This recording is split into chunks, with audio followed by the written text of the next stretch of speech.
Good? Not so many books today. Only 8 books today. Thanks.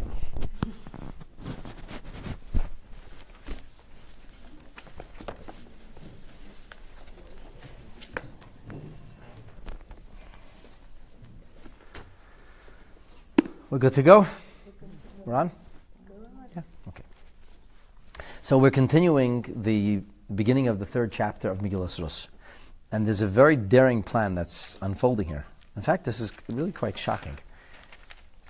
Just to recap, Ruth has been frequenting the fields of Boaz for quite some time now, taking care of her mother-in-law and ensuring that they can keep body and soul together. Without food, there's no future.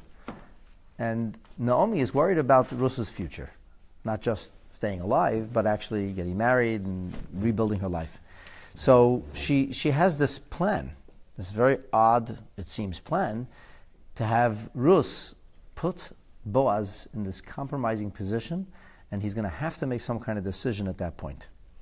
And last week, or our last class, we talked about this in detail. Like, why did Naomi choose such a radical plan, and what is really behind this, how we should possibly try to understand this. So today's class is going to be a continuation of that, as well as a detailed study of Pasuk Beis, of the 2nd verse of this 3rd chapter. So in the previous class, in addition to the overview, we went into the details of Pasuk Aleph, V'tomer Naomi Chamoisa. Why does it say Naomi, her mother-in-law? We kind of know that. Why does it say Biti? Why does it say my daughter? And why do we use the terminology Avakesh lach manoyach? What's with the rest? I'll seek for your rest. Asher yitav lach. We explained this in detail. Verse 2 continues with the narrative of this daring plan. Va'ata, and now, haloi voyaz moidaitanu. And now, says Naomi, Boaz is our relative. He's our kinsman. Asher hayisa, asher hayis es na'aroisav. That's the very same one whose maidens you have been with. He's our relative. His maidens that you have been with. Hine huzoira es goyren hasa'orim. He's going to be winnowing the barley tonight. Halayla. So therefore, because he's going to be winnowing the barley, because he's a relative, because you've been with his young maidens, that's why you should get dressed up and come and kind of surprise him in the middle of the night. So the obvious questions that have to be understood about this verse start at the very beginning. What does it mean, va'ata? And now? But now he became a relative? Boaz and Machlon, this is Ruth's erstwhile husband, were first cousins. Their fathers are brothers. They come from the same bloodline, they came from the same family. This has been discussed numerous times. We have, in numerous occasions in this study, in this book, mentioned the relationship between Naomi and Boaz. And for some reason, this verse begins with "and now." Really? Now? What's the "and now"? And haloi, after all, Boaz moidaitanu. He's after all our relative. Oh, so that's why you should come and freak him out in the middle of the night? Like, if it's your relative, why don't you do things normally? How does that introduce this verse altogether? And then we have a business with the maidens. Asher hayis na'aroisav. You're with his young maidens. Well, so what? I mean, so yeah, you had some female employees, the people who are working over there. So you're with those female employees. There for what? How does that make the case for anything? And hine hu zeire es hagoyren hasa'orim. He's going to be winnowing the barley, the harvest tonight. How is she so sure where he's going to be at night?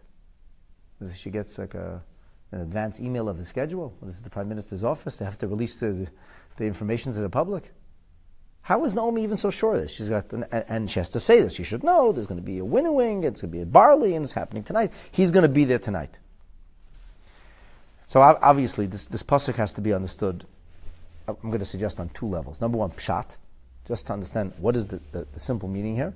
And number 2, we have to return to our original question of what in heaven is going on over here, and how these details make the case for the daring plan that Naomi wants Ruth to follow in order to change the future, what tomorrow is going to look like. So let's start, first of all, with the V'ata. What's the V'ata? What's the now? So, clearly, the time to act is now. That's clearly what's being said. It's not, and now he's our kinsperson. Now he's our relative. He's always been our relative. Usually your relatives are your relatives when you're born. It didn't become a relative. There's been no marriage. There's been no change in the relative status. So, and now means now it's time to act. Why should we act? It's, and now, haloi Boaz moidaitanu. Boaz is our relative. And asher ha'yisas na'areisav. And you're with his young maidens. So now is the time to act because he's our relative and because he's with our young maidens. How do we understand this pshat? How do we understand what that means? So first of all, what's now? What has happened now that didn't happen before? And we touched about this in the previous class. What's happening now? Now is the end of a harvest season. The barley ripens sooner and therefore it gets harvested sooner. The wheat ripens later and it gets harvested later. This is the harvest season. Now, in the harvest, there's a number of different stages, if you will. First, you have to actually cut the stalks, and at some point, the stalks and the seeds have to be removed. And then there's something called winnowing, in which the chaff, which is light, and the actual bulbs or ears of corn or wheat, or barley, are heavier. So what happens is you have these pitchforks, you throw it up in the air, and the chaff blows away, and what's heavier falls, and that way you create a pile or a gourd and a granary of the harvest. And winnowing has been done ever since farming. We have ancient hieroglyphic in Egypt or Nubia or other ancient African and Eurasian countries where winnowing is depicted in stone pictures on the wall. So we know winnowing is a very, very old thing. And it's talked about in the Torah. One of the malechas of Shabbos, one of the things you're not allowed to do on Shabbos is perform acts of winnowing.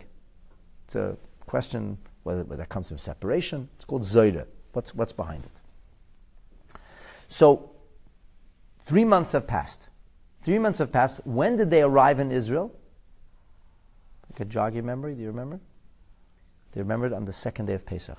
They left after the Seder. Seder night, they left. They came on the second day of Pesach. 3 months have passed now. So 7 weeks later was Shavuot. Shavuot is passed us by now. Now it is the 15th or 16th day of Nisan to Iyar, Iyar to Sivan, Sivan to Tammuz. High summer. Tammuz is the hot month, the summer month, the middle of the Kayetz, in the middle of time when lots of work has been done. The bulk of work is done up until the 15th day of Av, as the bulk of work is done. All harvesting basically winds down. There's another month left for heavy farm work. However, as we said, the barley gets harvested earlier. So this is halfway through the month of Tammuz. The barley has already been harvested. What's next? What's next is the winnowing. You'll also remember there's been a tremendous famine in the land of Israel. That's how this whole story began. What precipitated the abandoning of Israel by Elimelech, who was a great judge and a great leader of his people, with his wife Naomi and their sons Machlon and Kilion, was the famine. People didn't have what to eat. Elimelech was afraid all of his wealth would be plundered by people who didn't have. So he wanted to run away, and that's a very sad and unfortunate story and narrative in and of itself. Now, things have gotten better. Prosperity has returned to the land of Israel. And we talked about this is the first good harvest. So it's the first good harvest, and it's a plentiful harvest. It's 3 months into the situation. Ruth has now had the Yemei Havchana, the days of separation between her previous status and between her new status. Now we said now is the time for Ruth to get married. Now it's time. Now she's ready to make a move. So Naomi says, now Boaz is our relative. So she's making the case as to why this might be the shidduch. This might be the right. So now is like, now it's 3 months have gone by, or now the harvest is completed. So now is a good time. So we should be able to move forward and start the process of finding you, so to speak, a husband. Now, Rashi, I think we should start with Rashi. Rashi says, Moidatanu means kroivenu, he's our relative. So a key component of the narrative's unfolding is the relationship between Naomi and between Boaz. He's our relative. That's part of the argument she's making. He's our relative. Okay. Hini hu zayra hamitz. This is the winnowing, getting rid of what they call the van turbel in Old French, or vanner in Old French. So this is how the shaft is going to get separated from the actual bulbs of corn, of barley. So she says, matter of fact, Hini hu zayra sagoydin is going to be doing it halayla tonight, and therefore he's going to be there tonight. How do we know he's going to be there tonight? So Rashi says, Shahoya Hadar Parutz Bigneva, because this was a generation that unfortunately did not live in a particularly moral fashion. There were a lot of seedy and shady characters. And because there were seedy and shady characters, what would Boaz be afraid of? Be afraid of being robbed. People weren't honest. In Toronto, people don't usually lock their doors of the car, or at least they didn't. Right? I spent my teenage years in New York. Everybody locks the doors of their car in New York. You know why? Because it's New York. That's why. Because stuff happens there. When I first came to Toronto, very few people used to lock doors. I think a lot of people started locking the doors now. Toronto was not so beautiful like it was 20 years ago, right? Leave your house door open. People leave their house doors open. Somebody once told me the nice thing about being Canadian is leaving their house door open. I don't know. That's not what the police say they're doing these days, right? So we take precautions because of the environment we live in. When people live in a place where they don't expect crime, they don't take precautions. They don't lock things up. They're not careful. They don't worry about it. But when society is lax and unlawful, then all of a sudden we have to take extra precautions. So Boaz is going to be taking a precaution. He brings home this tremendous harvest, and now the winnowing takes place. So after the winnowing, it's actually cash and carry. Now the merchandise is ready. What's Boaz afraid of when the merchandise is ready? He's afraid of being robbed. So what's he going to do? Well, he's going to hang out there tonight. He's going to stay there. And because the door is baris b'gneva, v'hu yasham b'groinai, he's going to sleep in the warehouse. He's going to sleep in the granary. Lishmar groinai, to be able to guard or to watch his harvest. So this is very interesting because there's a Gemara in Chulin, on that Tzadik Aleph Amud Beis, that says like this. Gemara in Chulin, page 91, side B, tells us that from this very verse, from Ruth being told by Naomi of Naomi's certitude, he won't be going out tonight. From this very verse we learn, Shele Yetzei L'Talmud Chacham, Mikan L'Talmud Chacham. From here we learn about somebody who is of refined spiritual character, literally a scholar. Shele Yetzei Yechidi B'Layla, shouldn't go out alone at night. Doesn't look right. People say, who knows what he was doing at night? Whether this applies today or not is a good question. Much has changed in society today. But once upon a time, certainly to take a walk in the middle of the night was suggestive of, let's just say, less than appropriate activities. So a Talmud Chacham should put himself above chshad. Nobody should be suspicious.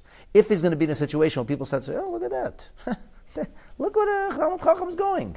I wonder what he's doing. And then you know how rumors start and stories grow a beard and so on and so forth. I'll tell you a funny story about stories growing a beard. When I went with the Prime Minister to Israel, so there was a fellow, we stopped in Cologne to refuel, go for Canada. It takes the Prime Minister to Israel. They can't give him a normal plane. They give him an old military plane that gets re-outfitted to the Prime Minister's trip. There is no Air Force One in Canada. And they have to stop in Cologne for refueling. Okay, stop in Cologne. Everybody's got to get off the plane. That's the rule. Everybody gets off the plane. And the Prime Minister, according to federal law, is not allowed to leave the plane until everybody's off the plane.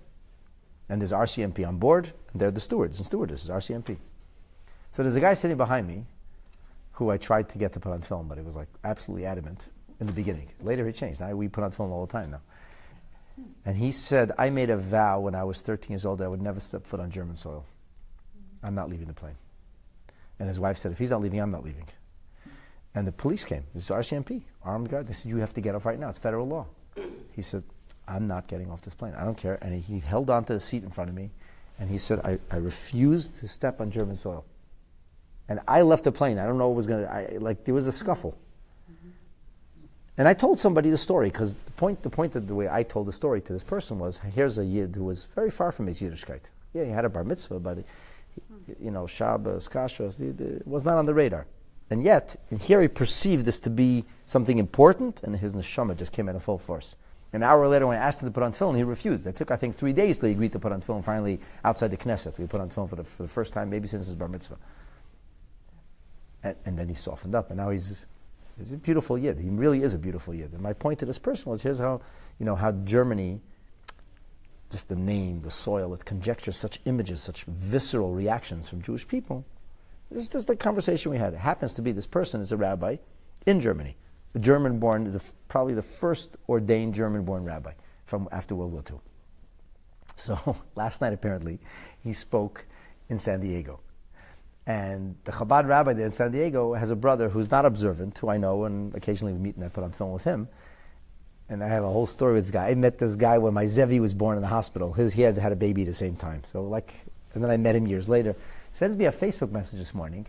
A speaker yesterday said that Prime Minister Harper came out and personally asked a person to get off the plane, and that's when he went off the plane. Do you know anything about the story? So I messaged her back this morning, I was there. I said, I didn't see the Prime Minister coming to speak to him, and I'm pretty sure he didn't get off the plane. I said, who's the speaker? So he sends me the flyer. Who is the speaker? It's this friend of mine that I know from Facebook and from my lectures from 15 years ago before he was observant. He's a rabbi now, and he goes around speaking about Jewish life in Germany, and he's actually in San Diego speaking last night. And he heard the story from me. So he tells the story about, quote, a Holocaust survivor who refused to get off the plane until the Prime Minister came and spoke to him. So I messaged the guy back. I said, is it so-and-so? I sent back his name. And he says, I said, call him and ask him the story straight. He calls it back and says, okay, you're right. He's not a Holocaust survivor. He's an English boy. He didn't get off the plane in the end. The RCMP was angry, and they came and blocked, and actually said MP Mark Adler was he also didn't get off the plane, which I didn't know about. Okay, so here's a story that grew a beard. Literally, it's like a new story. It sounds so dramatic, a Holocaust survivor wouldn't get off, till the Prime Minister himself, he's not a Holocaust survivor. He didn't get off the plane in the end. The Prime Minister didn't come and speak to him. And I was the source of the story. He heard the story. He only could have heard the story from me, because there were people on that plane, right? So go figure how things spin out of control, right? And this is a perfect example. This is like, this morning's fresh baked roll. This is this morning's ridiculous story of how chshad, of how suspicion can happen. They'll say, oh, did you see? Something's going on over there. Yes, some rabbi he is. Look, I wonder where he was last night at 1 o'clock in the morning. And then the next person didn't hear, I wonder, did you hear where he was 1 o'clock in the morning? The next person already says, I saw him coming back from somewhere 1 o'clock at 2 o'clock in the morning. And then the character assassination continues. By the time the morning comes around, young people are saying, I'm going to sin because the rabbi sinned. So this the Gemara says. The Gemara says, Al Yetzi Yichidi. Don't put yourself in a compromised situation. It doesn't matter whether there's no suspicion whatsoever, it's the furthest thing from your mind, it doesn't matter. You need to be above any kind of suspicion. Especially if you're a person who's looked up to, a person who represents Torah, a Talmud Chacham, you have to be exceedingly careful, go to the nth degree, never to be in a compromising position. That's the Gemara in Chulin says. Where does the Gemara in Chulin know this from? Because Naomi knew that Boaz wouldn't be walking at night by himself. She was absolutely certain. And she said, he's going to be there tonight. So here's the problem. And the author of a fairly modern commentary on Megillat Ruth asked this question. He doesn't give an answer. He says, this Gemara and the Rashi here seem to be contradictory. Because the Gemara tells us, how did Naomi know that Boaz wouldn't be out in the street? Because he was Talmud Chacham. And Mikan la Talmud Chacham, Shelo Yetzi Yichidi B'Layla, because he has to be above suspicion. And it'll be suspicious. Rashi tells us that the reason that he's there is because the Dur was Parad's big neighbor, because the people were going to steal. Which one is it? How did Naomi know? And anyway, how could Rashi argue with the Gemara? It seems to be an outright contradiction. So I thought about this for a long time last night. I was preparing this class. It didn't make sense to me. How could Rashi contradict the Gemara? And then it hit me. It makes perfect sense. But in order to answer the question, I'm going to ask you another question. Ruth, in the end, manages to get into the granary, the warehouse, where Boaz is. He goes to sleep. She uncovers his feet and wakes him up. And then, amazingly, things don't go as they could have gone. And we'll talk about that in a minute. But so Ruth wakes him up. How did she wake him up? By rolling the blanket back from his feet. So if I was a thief, I'm not a thief, Baruch Hashem, but if I was a thief, and I had this urge to steal some freshly harvested barley, and I'm going to come to the granary, where the barley is being stored. What's the chances of me uncovering the owner's feet before I take the barley? Zero. That's the last thing I'm doing is uncovering his feet. In fact, what am I going to do? I'm going to uncover my feet. I'm going to leave my shoes outside, and I'm going to tiptoe around, load up a sack of barley, which doesn't jingle, doesn't make noise. Load up that sack of barley, and I'm going to be out of there. And Boaz will be no wiser in the morning when he wakes up and he says, "Oh, how did this happen to me? How did somebody come in?" If you're worried about thieves, just lock the door. I mean, isn't that a simple way to do it? Locks usually work. No, instead I'm going to sleep there. And what will you accomplish? Nothing. Because you could be sleeping. Even Ruth has to do something to wake him up. Walking in doesn't wake him up. She actually has to uncover his feet and then sit there and say, "I hope this guy wakes up now." And he does wake up. The whole thing doesn't make any sense. How will Naomi know he'll be there at night? Of what help will it be if Boaz is there at night? He's an octogenarian. He's 80 years old, by the way. If you ask me, I'm just a simple guy. But if you ask me, if I'd be 80 years old and worried about my harvest, I wouldn't sleep in the granary. You know what I would do? I would hire someone. I would hire like a kid who's 18 years old and give him a club. Because it's Canada, you can't have a gun. I give him a club. If it's Arkansas, I'll give him a gun. Very simple. That's what I would do. No, instead, the 80-year-old man is going to sleep on the floor. It's meshuggah. I'd rather get a good night's sleep. Steal my barley if you want to steal my barley. The whole thing doesn't make any sense. And Naomi is so sure. Like, how does she know Boaz that well to know? She hasn't seen him. They haven't even spoke since she returned. My Zaydi Olav Shalom. He was a very spirited, lebedika person, my Zaydi Hecht. So in the last years of his life, he really, the years started to get to him. After he hit 85, 86, he really started to get old. But I remember up till that time, I'd ask him, "Zaydi, how you doing?" He would say, "I don't know. I was never 86 before." That was like his common refrain. So how does Naomi know what Boaz will do as an 80-year-old man? How does she know? She knew him when he was 70. She knew him when he was 65. A lot of years have passed by. So she's absolutely certain, "Oh, no, I know he'll be there. He's going to sleep on the floor to stop the thieves." When it doesn't even stop the thieves anyway. I mean, this got to make sense. It doesn't make any sense right now. It sounds ridiculous. Naomi is like she's imagining things. She speaks with such confidence and certitude about things that don't seem to be that certain at all. Maybe he did that every year. Hasn't been a harvest for years. And the last time it was a harvest, she was there, he was 10 years younger. Maybe younger than that. Maybe he was 70 years old, a big strong guy. He held a stick.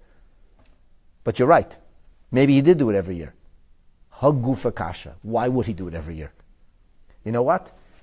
I'll tell you a secret. If I was a rich man and I had big fields that were full of barley, I'm only 47. I also wouldn't sleep on the floor. And if I was afraid they're going to steal, I'll buy a big lock. And if I was still afraid, I'll get a guard. And if I was still afraid, I'll equip him with a dog. A rich man has to sleep on the floor to protect his own barley? Boaz is an extraordinarily wealthy person.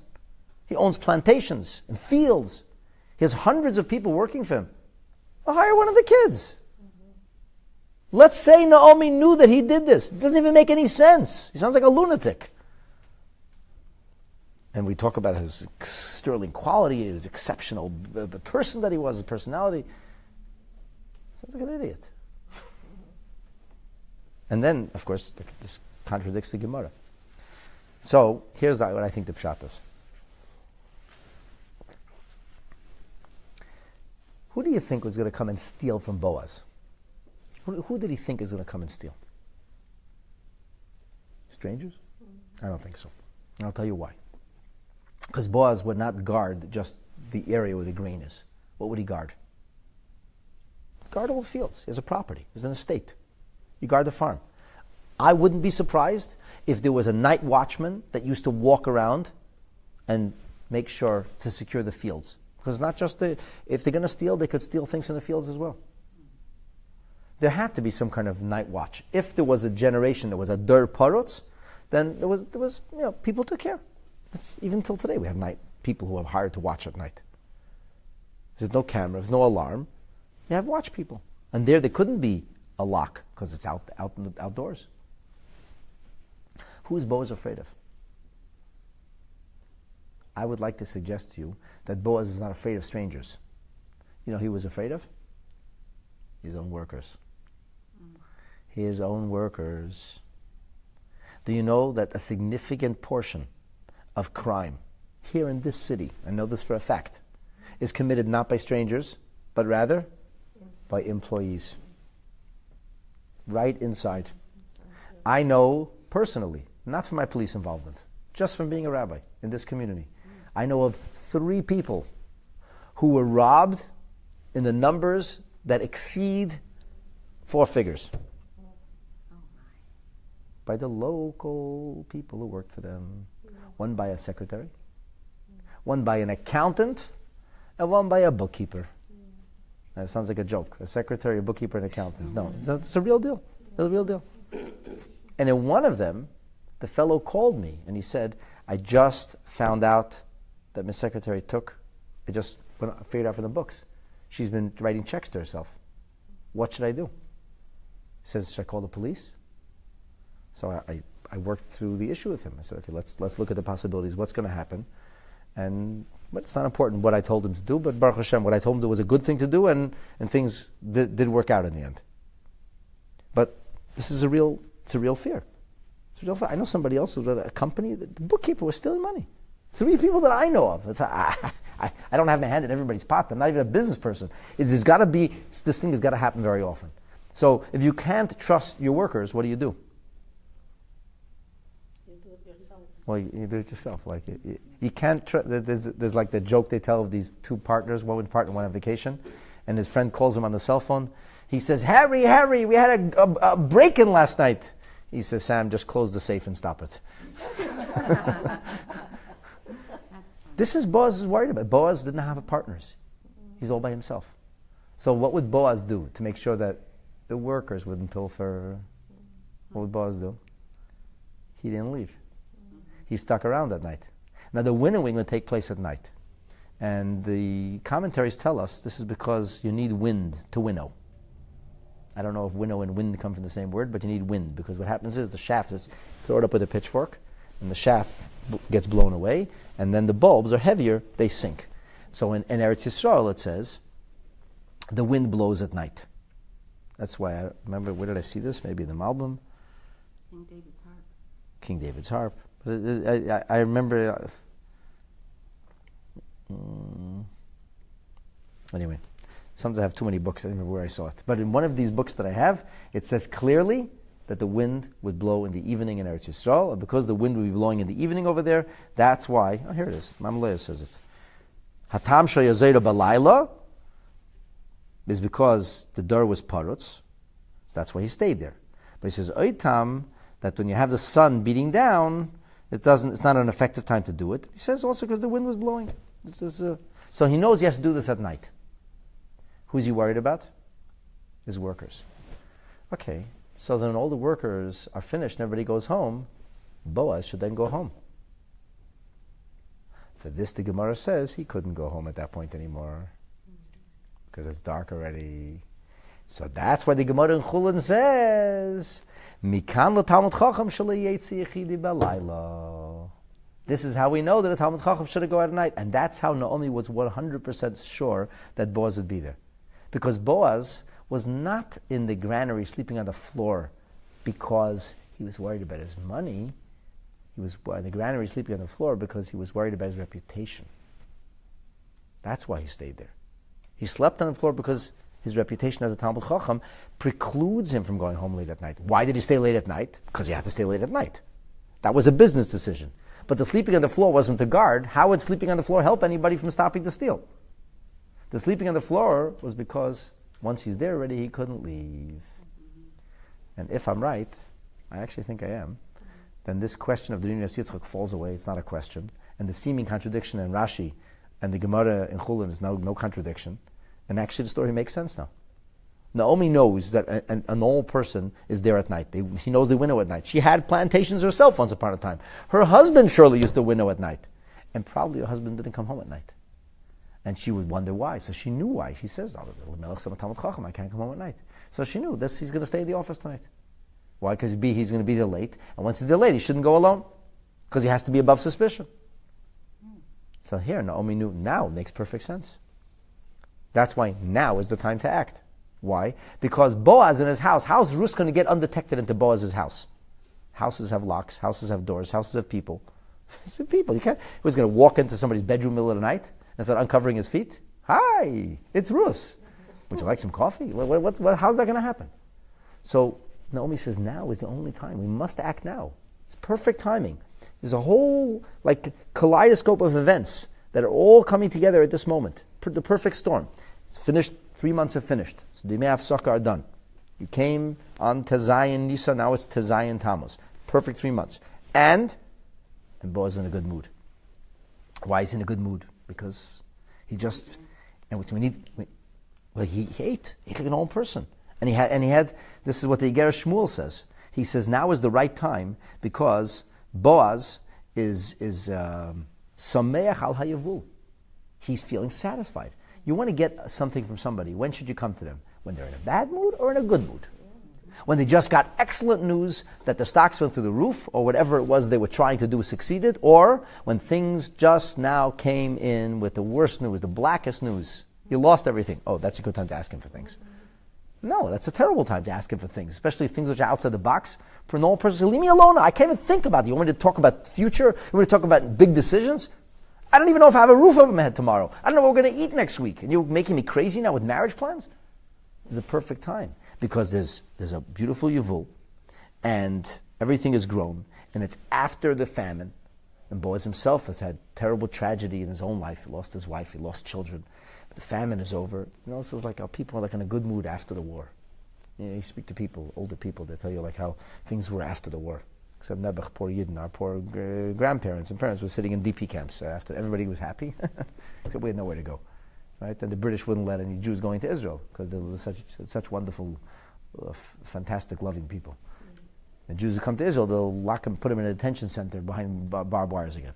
Right? But normal people, after a war and after a famine and after difficult times, everybody's in a good mood. So this is the perfect storm. Naomi said, now, Ruth, now we have to act. Everything is right now. And then you're going to ask about coming there at night. You ask about how this will look. So that's why Naomi says, and now, he's our relative. So if he's our relative, the Alshach says, people are not going to ask, why is she going there? Why is she going there? She feels connected over here. This is the time when everybody's working. And she says, not only that, he's my detano, he's our relative. He's our relative. So the Alshach says, it's normal for you to want to go and see what's happening. It's normal for you to want to be, you see your relative's success. Especially she was there all summer. She watched it all happen. It was like a big summer festival. Now is when you pull all the fish in. You're reeling on all the profit. And I said, Asher Hayis Esna Reisav. You're with these young ladies. You were like almost part of the company already. Even though you're a schnorrer and they were working. But still, it's normal. People say, oh, why is Ruth here? Nobody would ask why Ruth is here. There were hundreds of people there. It was a very busy night. This was a big night in Boaz's company. This is the big winnowing night. So people are there. There'll be hundreds of workers, a lot of your girlfriends, a lot of the people you know. So Ruth will be there. Nobody will ask any questions why she's there. It won't be strange that she's there. She doesn't have any skin in the game. Does she own, so to speak, shares in the company? Well, yeah, she's related. She's related, right? She was married to his first cousin. So it's perfectly normal even though there's no gleanings to take in winnowing, there's no halachas of poor people getting anything, she'd want to be there. It's a festive carnival night, this is the night when it all comes together. Why wouldn't you want to be there? And that's why Naomi says, and he's going to be there. He's going to be there. Where's he going to be? He's going to be in a granary, in an area where they store grain, a storage area. The storage area, it's not going to be hard to get into. There's no locks in a storage area. He's there. He, so to speak, turns the lights out at night. All the workers go home, and it's quiet. The perfect time for Ruth to act. So now the verse makes, on the pshat level, makes perfect sense over here. The Iger Shmuel adds something very interesting. He says, Naomi was also making the case for why this is a good shidduch. Now, I want to tell you something about shidduchim, about marriage. Certainly, not only in the ancient world, but until fairly recent times. Much of what we consider to be normal in marriage, like romance and these feelings and being in love and so on and so forth, and people have to be married before being married, this is very modern ideas. And not only I'm not sure that marriages are not better for it, I know for a fact that marriages are worse off for it. Nobody is going to be able to convince me that the fact that we have well over 50% now percentage of divorce is only because divorce was hard once upon a time. Really, people were always unhappy. People always wanted to get divorced. You couldn't get divorced. It was a stigma thing. I don't buy that. You want to tell me that it's gone up 10 points because of that? I'll accept that. 20 points, it doesn't go up 50%. The numbers are through the roof. Divorce was once upon a time almost unheard of, and today it is more common than not. More marriages will end in divorce, significantly more marriages than will last. And that number climbs with each year. With each year. If chas v'shalom, things continue, I shudder to think of what the world's going to look like in a decade from now. And remember, it's like people with religious values that are keeping, if you took only the secular world, it could probably be like 75, 80% already. That's crazy. That's mamash unbelievable. Many people don't even get married. Yeah, today that's a new thing. There's a lady who wrote a book about it. Abolish marriage. Rahman al-Litzan. This is a touchy, painful subject for a different day. So I want to tell you about a story that I actually heard from the person with a very successful marriage. I'm talking about my wife's grandmother. Very successful marriage. She and her husband gave birth to and raised 7 children, all well-adjusted, happy people. My father-in-law's mother. So I was first married, and we were here in the summer, and she was here. She would visit different children, and I like old people. I like to talk and hear things. So I would sit and talk to her and hear all of her stories, and it was very interesting for me. So one of the stories I asked her about is, how did you meet the Zayda? How did you meet? He had recently passed away, my father-in-law's father. So how did you meet? They were very much far apart. They were like 10 or 12 years apart. He was much older than her. So I expected some kind of unusual story, like a story. She said, no. It was after the war. She was kind of raised by a single mother, and she left her mother and grandmother when the Nazis were coming. I don't even remember the name of the town in Russia. They were all slaughtered by the Nazis. The Nazis came in, the regular, before the trains and the gas chambers. This was a Hungarian Jewry. the Jews in Lithuania, Ukraine, White Russia, they were all just shot, Babi Yar style. Babi Yar is famous because it was 100,000 Jews in 3 days, but this was all the Jews were killed. So they encouraged her to run away. She was a teenager. I think she was 16 or 17 years old. And she told me that the whole horror story, how she ran and the Germans bombed the train and the train blew up and she was running barefoot through the fields.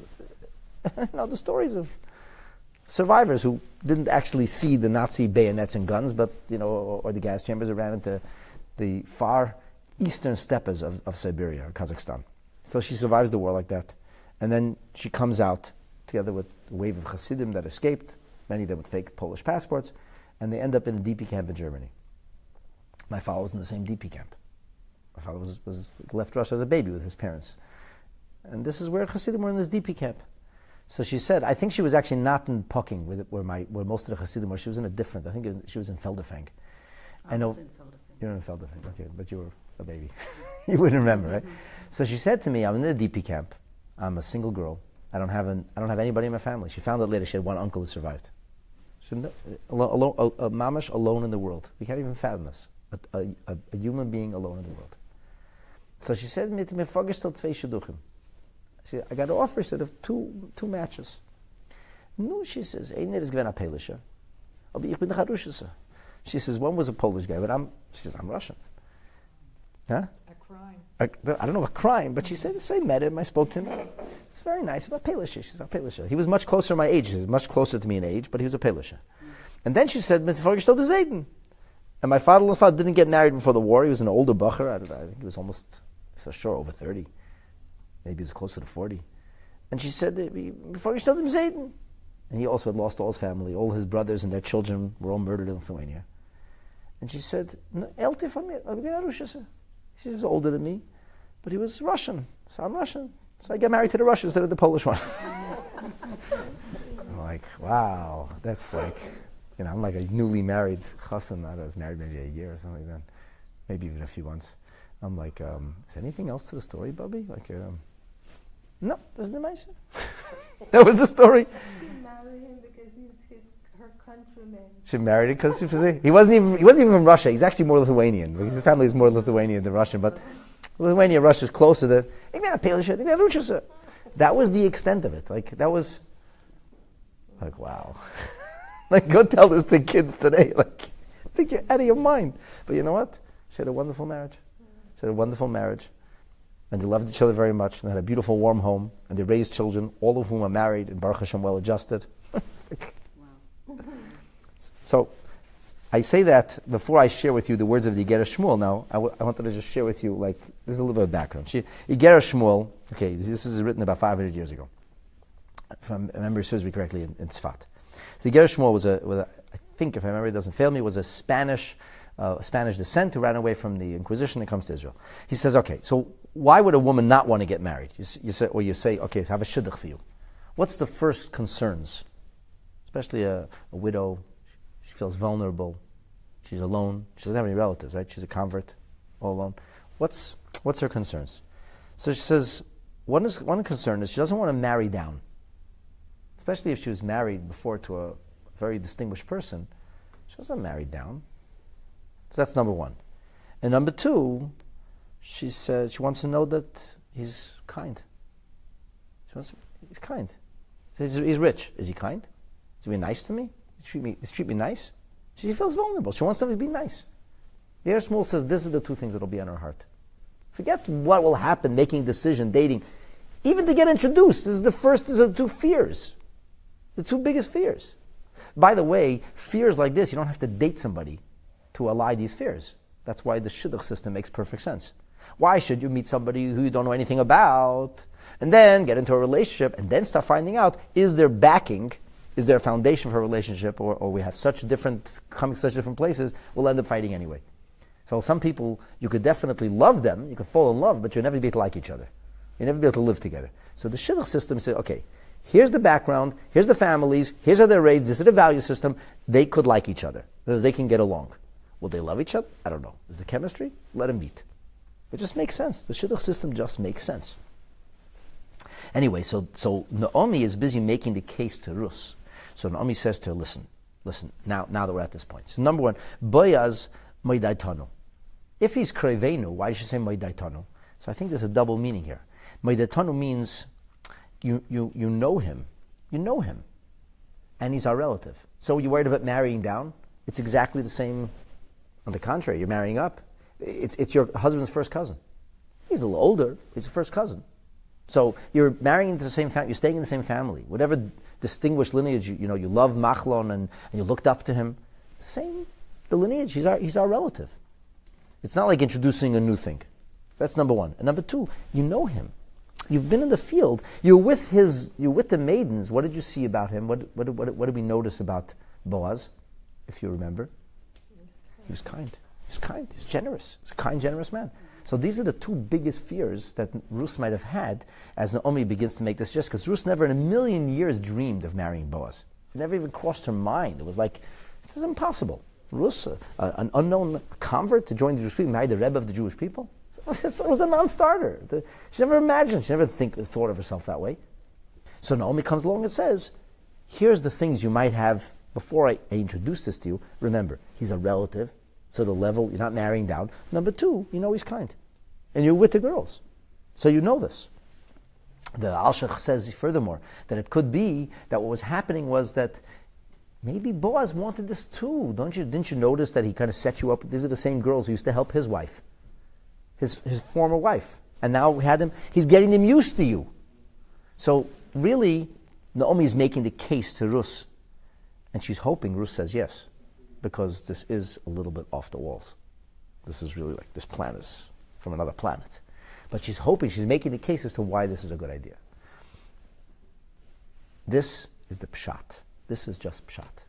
But from pshat, I'm going to take you into the biggest issue over here. Okay, fine. So you say pshat like this, pshat like that. We figured out the pshat of the pasuk. We know the literal meaning of the pasuk.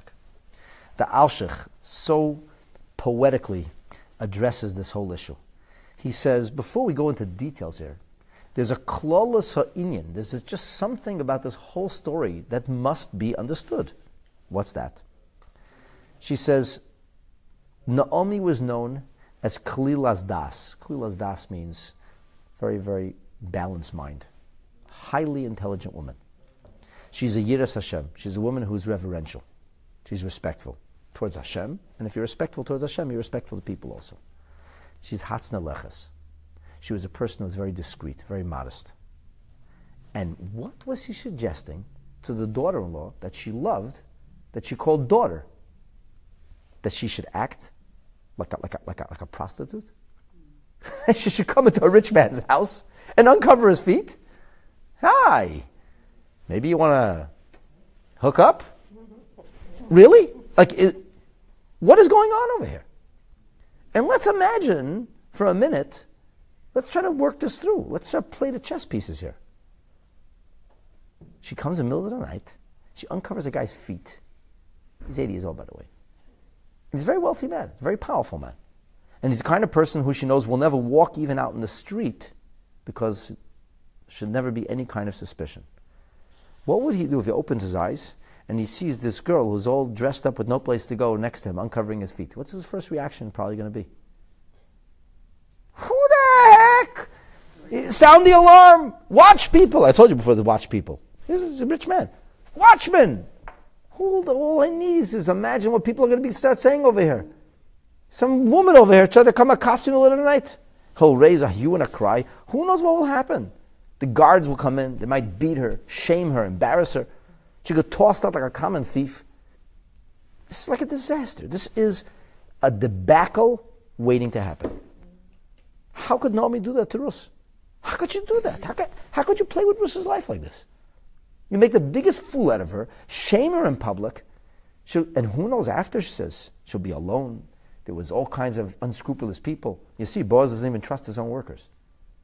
She could be raped, abused. I mean, this is some Meshugana plan. It doesn't make any sense.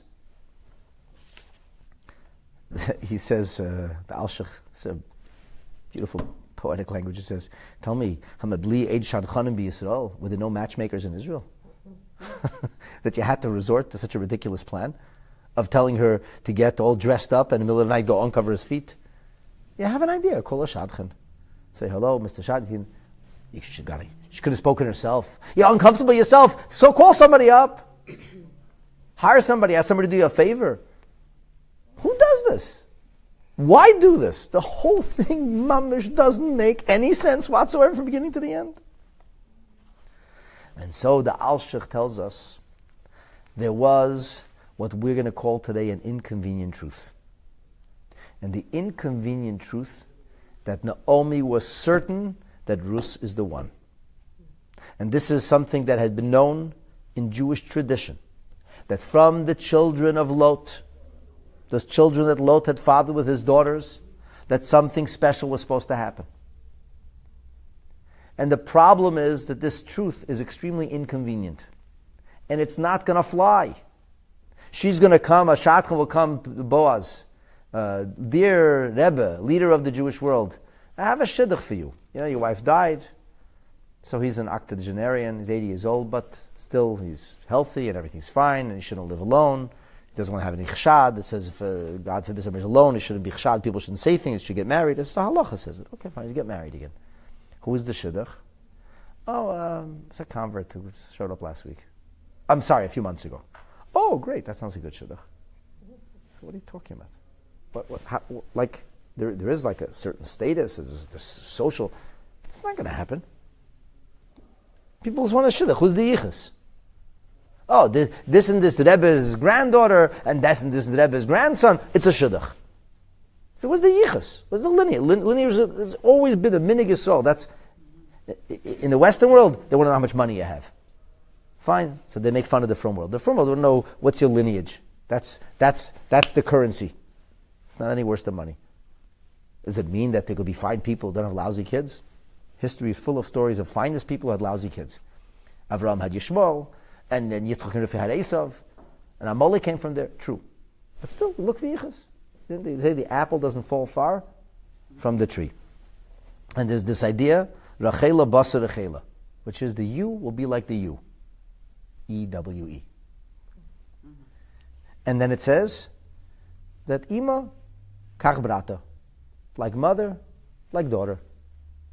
So people say, who are the parents? So you come to the most prominent Jew of the time. He's an eligible, I won't call him a bachelor, but a suitor.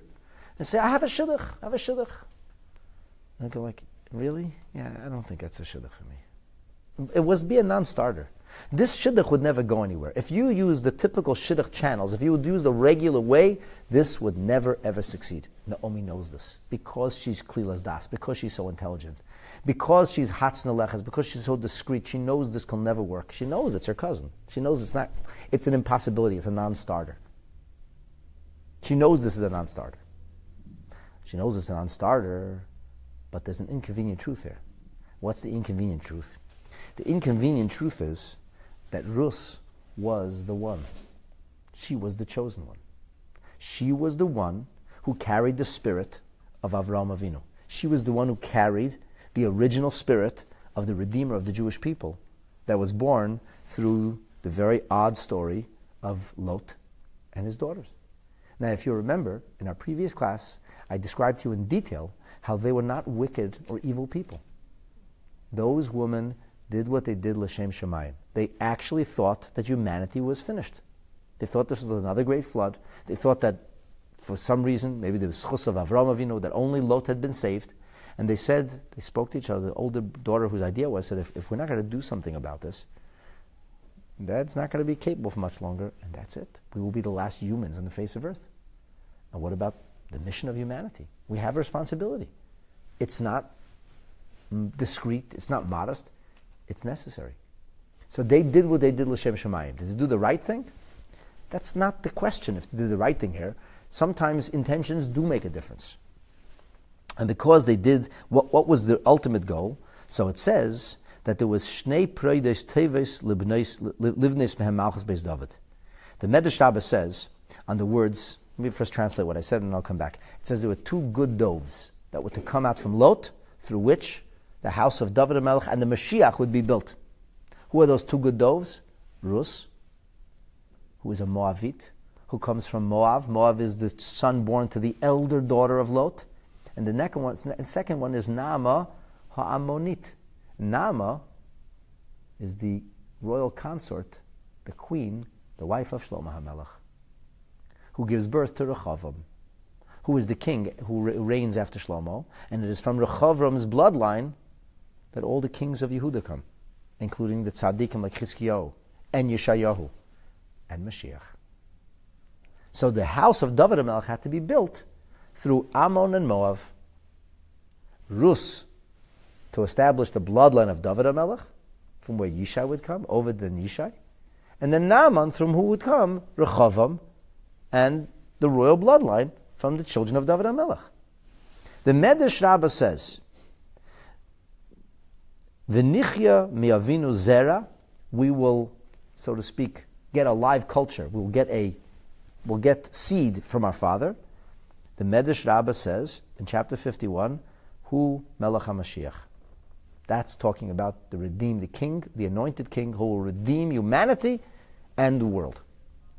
That this zera, oisei zera ha'asad lavai mimakim acher yi al yedenu. This zera that's going to come, it's going to come through our hands. They knew. They had a sense of destiny about them. They knew that the ultimate perfection and redemption of the world has to come through them. So what choice did they have? They said, there's no other man. Everybody's killed. We know that we're destined to give birth to greatness, to a seed that's going to save the world. We have no choice. We've got to do what we got to do. And then there's a pasuk that says, Matzasi David Avdi. I have found David my servant. Do you know what the Bereshit Rabbah says in that a chapter earlier? Heichan Matzasiv. Where did you find him? No, finish the sentence for me. Where did you find David HaMelech? The Medrash says in Sodom. I found David HaMelech in Sodom? Sodom doesn't exist anymore. How did you find David HaMelech in Sodom? So the answer is that Hashem arranged this whole business. Now, Naomi is convinced. Remember, she was not only brilliant and intelligent and reverential and discreet, she's also prophetically twinged. She's got an infusion of higher consciousness. And she says, Ruth is the one. This is the Preda Teva. This is the one. And she says, clearly, Boaz, he's the man. He's the guy who's got a father. This is the bloodline. It was supposed to come from Elimelech. It transferred to Elimelech's family. It has to happen now. She knows it.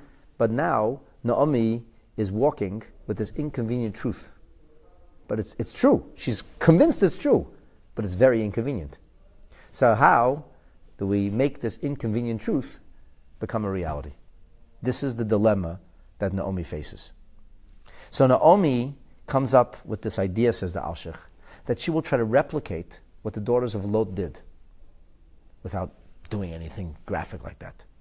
And in doing so, she will hopefully get the message across to Boaz, now is the time. This is the woman. You have to make it happen.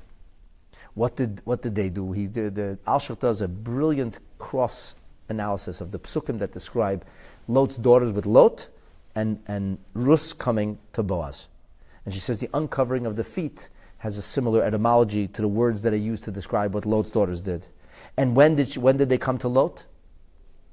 After he ate and drank. There was no drinking here, but there was eating. So there was sated. She tried to replicate the situation. Where was he? Alone in a cave. Middle of the night. So you find him over there, middle of the night. He'll be alone. Ruth doesn't have to do anything crazy. Chas v'shalom. This has to be a normal marriage. Just uncover his feet. And he knows how modest you are. After all, he introduced you to his young ladies. It's not like he doesn't know you. If a strange woman in the middle of the night uncover his feet, he'll go crazy. He knows who you are. She trusted that Boaz would have the mental capacity to compute things very quickly. To be woken up in the middle of the night and to put together the whole sweep of Jewish history and all the traditions we have, and to know that he was the bearer of the bloodline of the future Redeemer, and that eventually Malchus Beis David, Malchus Yehuda was supposed to be built, and that from this will come redemption to the world. She trusted that Boaz was intelligent enough, sharp enough, and clear enough that he would figure it out like this. So this was an unconventional way to go about it, because the truth was also unconventional and inconvenient. So she chooses inconvenient things to do, unconventional things to do. But she now is convinced, Naomi is convinced, that if this is to happen, if she's right, she says, it'll work out now. I'll arrange everything. If it doesn't work out, it wasn't meant to be. And she's basically telling Ruth, you got to take the chance. You have to do this, because literally the future of the world is riding on your shoulders. And she says, it's not so far-fetched. He is our relative. Uncovering of the feet, as the Mefarshim tell us, brings to mind the concept of chalitza. Chalitza is when there's a woman whose husband died and didn't have any children, that there's supposed to be a levirate marriage, and the only way the levirate marriage is divided is if the shoe is removed. So she said, this is the hint. Uncover his feet. You'll be saying to him, if you think I'm not the one, if you think this is not to be, then at least you have an obligation to set me free. In other words, what's suggestive, what does she touch? She didn't touch anything. She uncovers his feet. All she's saying is, if so, then I got to get the shoe off your feet. Then set me free. If this is not to be, then set me free. And Naomi trusts that he's our relative. He'll understand. That's what she says of Ata. Now, at this point, he's our relative. That's the more important part. The Ger Shmuel says he's a relative and you know him. Rashi says the relative, because the main thing here is the relationship, the blood relation. It's not obligatory in the fullest sense. He's not actually a brother, but nonetheless, by extension, it's at least in the image of some kind of levirate concept. So she uncovers his feet. She says, if you go into the house, who are you? Ruth had never been to the home. But Ruth had been to the field many, many times. In fact, she was there every single day. So the Alshich says it makes perfect sense she'll be in the field. And that's why the Pasuk says, it doesn't just say, Va'ata Boaz Medaitono. Asher hayisus na'arosav. You were there with him. I know that who's Zayda is Hagayda Nasaydim. He's going to be dealing with the Zayda, so with the barley. I know he's going to be in a good mood. I know he's going to be alone tonight. So what's the worst thing? Boaz will understand and say, Ruth, please leave. This is not appropriate. It's not to be. She has a sense, Naomi has a sense, that Boaz will not wake up disoriented. He will have enough presence of mind to figure out exactly what's going on here and to make a decision. And Naomi says at that point, it's no longer in my hands. I did my part. So what happens if you're walking around with an inconvenient truth? You have to do your part. You finish doing your part, that's it. I put it now into the hands of Boaz. I've done what I could do. And that's how the pasuk unfolds. So now, Boaz, he's our relative. You're going to hold this dude. It won't look strange because Asher Yisuf not Yisuf. He's there at night. You'll never have another time to confront him. And that's why this daring plan is the only option to be able to possibly realize the vision that Naomi has. And in fact, as the Alshach says, Naomi is not 1,000% certain, but she's pretty certain. And the only way to find out whether she's right or not is to set everything up, set up the situation, and see what happens. How much did Ruth know? How much did Ruth know? Not so much, but she trusted her mother-in-law. She trusted and knew that her mother-in-law loved her. And this explains, puts the whole picture together. Now you understand the pshat of Pasuk Beis, but you also understand the deeper history, the sweep of history, the deeper meaning, and the rationale behind this very unusual and strange plan that's put into place. And we'll soon see now back to the details. So in the next verse we talk about the details. She gets anointed and bejeweled and gets dressed up. And why does the verse telling us that? What is the meaning of that? So Bezrat Hashem, in the next class we'll go through the details of how Naomi advises Ruth to make sure that this plan is as successful as it could be. L'chaim.